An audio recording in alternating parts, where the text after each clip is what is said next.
नमस्कार. सुखी जीवन या यूट्यूब चॅनलमध्ये मी तुमच्या मनापासून स्वागत करते.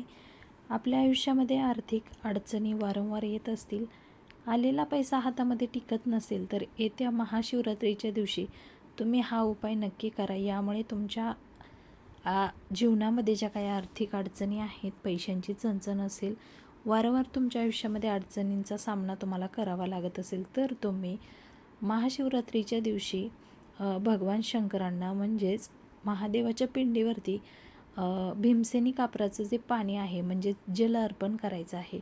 आपण जो कापूर वापरणार आहोत तो कापूर मात्र भीमसेनी असायला हवा. फक्त हा छोटासा उपाय करायचा आहे आणि ओम नमः शिवाय हा जो मंत्र आहे तो तुम्ही 108 वेळेस अगदी मनापासून पठण करायचं आहे. तर हा उपाय तुम्ही नक्की करून पहा. यामुळे तुम्हाला नक्कीच तुमच्या आयुष्यातील ज्या काही अडचणी आहेत, पैशांची चणचण आहे, या सर्व अडचणी दूर होणार आहेत. तर तुम्हाला हा व्हिडिओ कसा वाटला ते नक्की सांगा आणि यापुढे आपले व्हिडिओ देखील रेग्युलर येतील. तर एवढे दिवस तुम्ही वाट पाहिली त्याबद्दल क्षमस्व.